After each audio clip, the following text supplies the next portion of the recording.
pretty sure Steve Jobs would also be in your panel.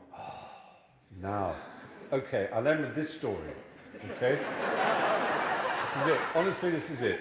Because it's a great story, and even if you know it, it's a wonderful story, and you can tell your grandchildren, your great-grandchildren, you were alive at the time this happened. You know, you sometimes read in novels about the time of Rockefeller, or the time of Henry Ford, and you think, imagine being alive at the time of Rockefeller and Henry Ford.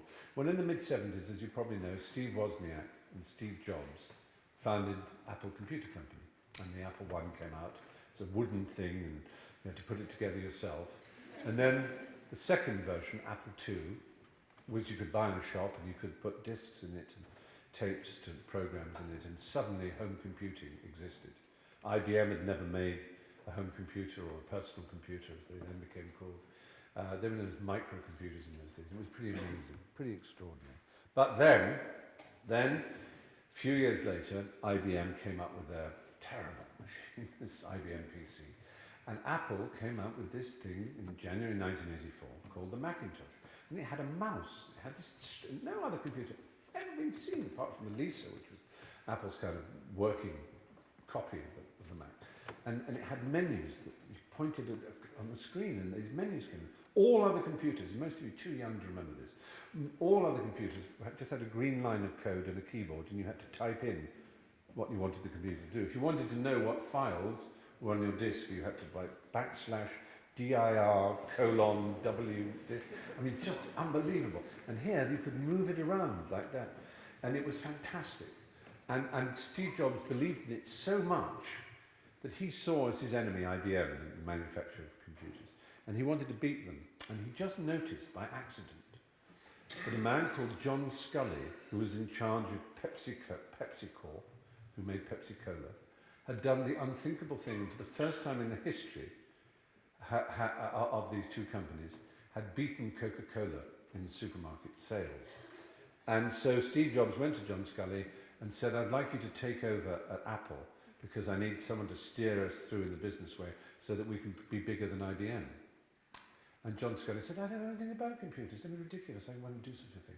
And Steve Jobs kept at it until eventually, with a very famous phrase, he persuaded John Scully to come to Apple.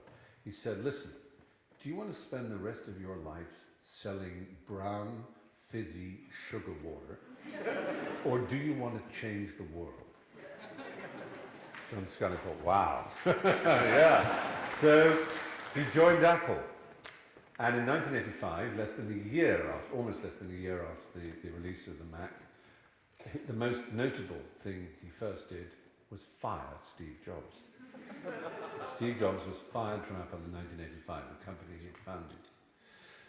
Nothing deterred, this will end, I promise, but it's a great story. Just imagine you didn't know this. Isn't it one of the most extraordinary stories in the world? Exactly. He founded his own computer company. He called it the Next Computer Company, with a capital X.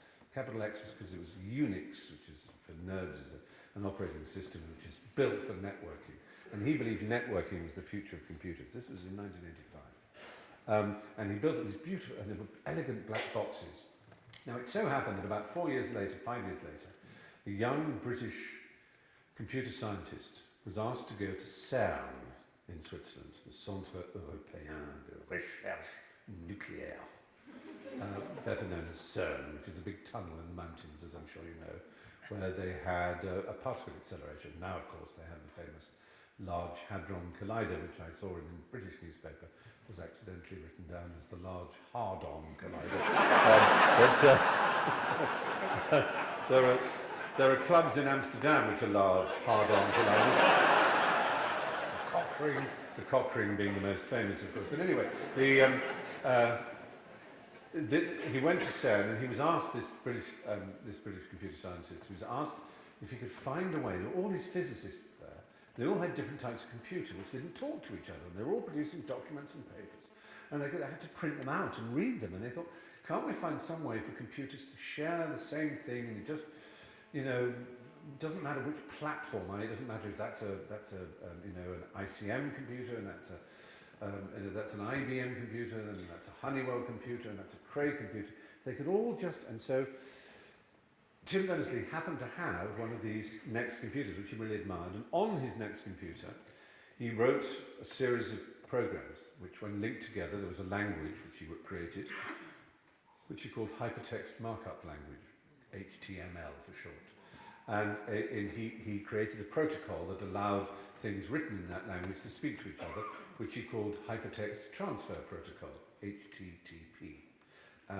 And he was going to call the whole thing the information mine. But he's a very modest man, being British, and all British people, as you know, are very, very modest. One of the things about your introduction that rather upset me was you didn't mention my modesty. And, and as this man's name was Tim Berners-Lee, he thought that if it was called the information mine Tim, people would think it would be named after him. So he called it instead the World Wide Web. And this was created, as I say, on a machine built by Steve Jobs' new company. And he was very excited with what he created, and he thought maybe there's some future in this. Because he also wrote the first browser, which is what he called a program which allowed you to use this World Wide Web. And he went to Paris, where there was the first ever International Programmers Convention for Next computers. And Steve Jobs had come to look at programs people had written on his magical new toy, the Next computer. And Tim Berners-Lee, very modestly, was at the end of the queue. And there was this line of people showing off their software. And there at the end was Tim Berners-Lee with the World Wide Web on one computer. That's the only place it lived, on this one box. And Steve Jobs was getting that. And Steve Jobs got to the person next to him when someone said, "Steve, you're playing leaves in there, we better go now." So Steve just waved and said, "Sorry, I have to go." He never saw. He never saw. And Tim went, "Oh, well, never mind." Went back to CERN, implemented it at CERN. It worked really well. Wrote to a friend, sent a friend an optical disc with all the information on it, because that's how the Next used optical discs. Sent it to a friend in San Francisco, who then had a site and a server in San Francisco, and they tested it across from Switzerland to San Francisco, and they thought, hey, this is really good. And then a few years later, the World Wide Web was suddenly the thing that unlocked the internet. And as we all know, it's the greatest revolution since 1450, when Johannes Gutenberg first, produced his Bible. So it really was a really extraordinary moment in history. So that doesn't end there, nearly ends. So that's Steve Jobs. That's Steve Jobs being fired. He produces the computer on which the World Wide Web is made. And he then thinks to himself, one of the things he thinks to himself, because Steve thinks like this, is another thing computers can do well is draw pictures.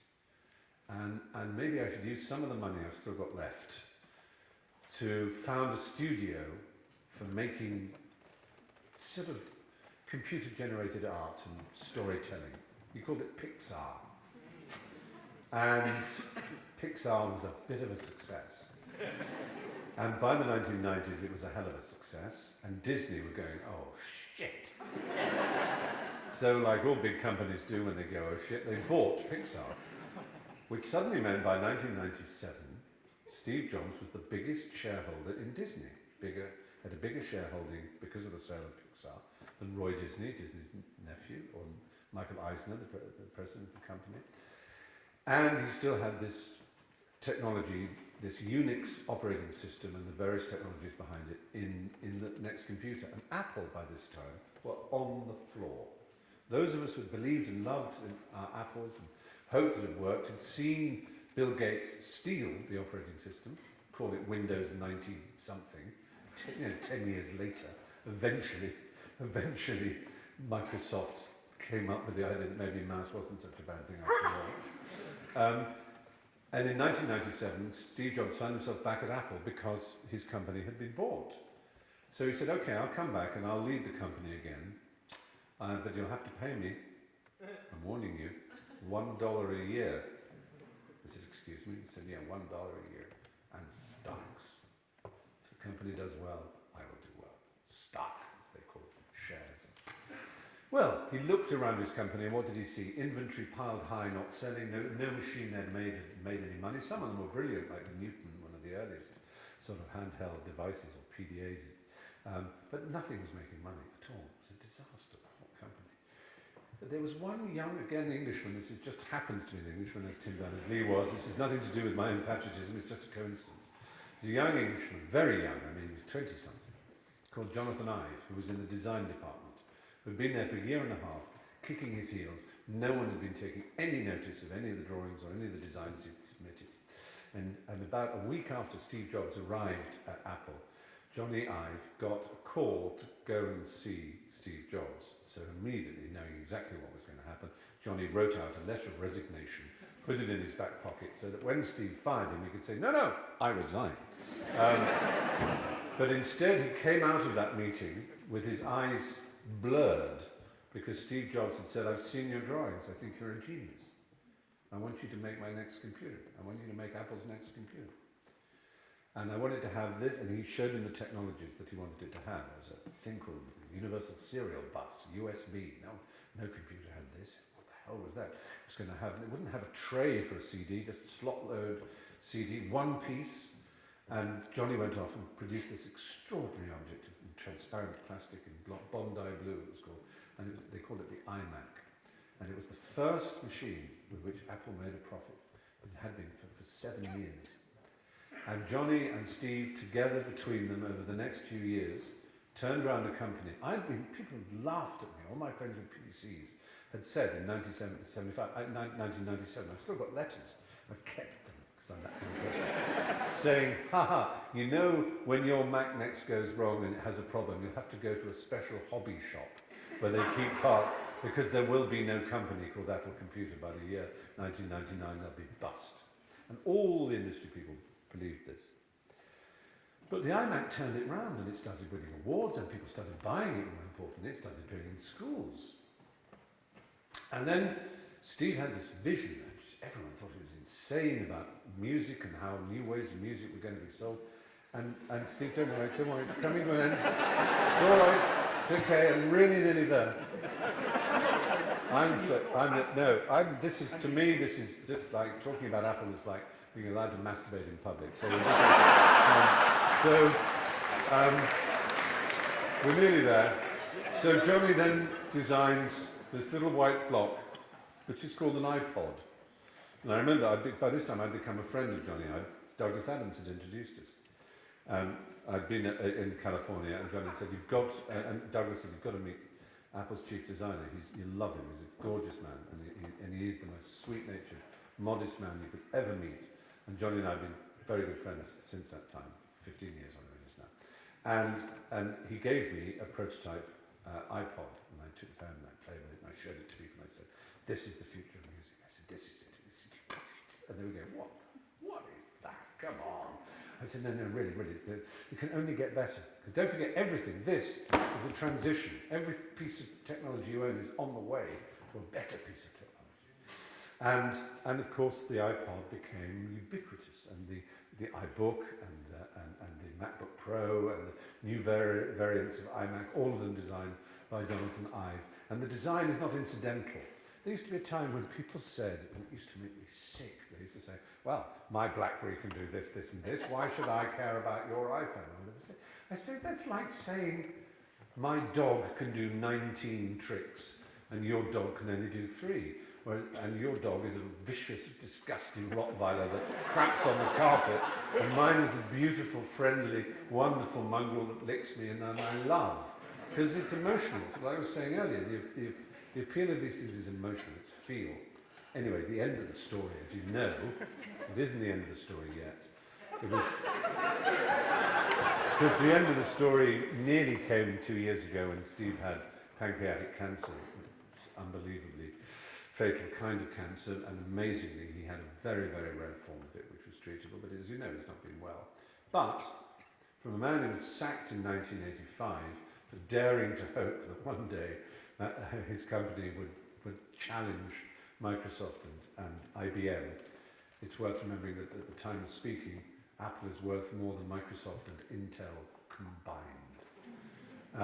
And the reason for it is design, is thought, is passion. And there are books out called the Apple Lesson that go on about, Steve likes to say, and I've known him for a long time, it's a great privilege to know him, and he's an extraordinary man. I always contradict him, and he gets very cross because he thinks I'm insulting him, but I'm not.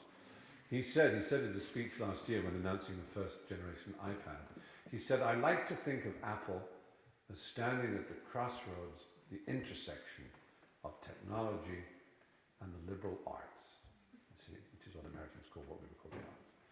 And so I said to him at dinner afterwards, I said, Steve, actually where Apple stands is the intersection of technology, liberal arts, and commerce. That's the genius of it. It's new, and he said, oh, you make it sound so cheap. I said, I know that's not how you think of it. I know you think first of the beauty of it, and the usefulness of it, and the excitement, and the what if. But most of all, and I'll end this just in case anybody in this room, I know you're all artists, because you're all Amsterdamitists, and all Amsterdamitists are artists at nature, and you're all Wildians, but some of you may be in business. Just learn that lesson from Steve Jobs, if no other. And that is, whenever anybody brings something to him, he'll try it out, and if it's not good enough, he'll throw them out and just say, it's not fucking good enough. Make it better. And whenever companies say, oh, it's not fair, Apple make these things like that, and we can't, Nokia is now complaining that it's not fair that Apple have better designs than they do. Nokia used to be 10 times the size of Apple only 10 years ago. It had every opportunity. It had every opportunity. What it lacked was that passion and that drive. All it takes, as I say, comes back to love. Steve Jobs loves what he does. For all his faults, God knows he's going to be a difficult, ornery creature, but it's love. I have talked for far too long. You've been an amazing audience. It's now time for me to go over there and sign some books. No, I sit here, do I? Oh, even better. Someone will bring me a vodka and I will sign books until I go. Thank you very much indeed. Thank you so much. Thank you. You're very kind.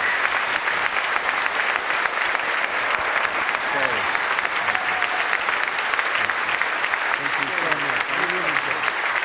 Thank you. You're very kind. Have a long day. Thank you. Thank you so much. Oh. Oh, no, no, thank you.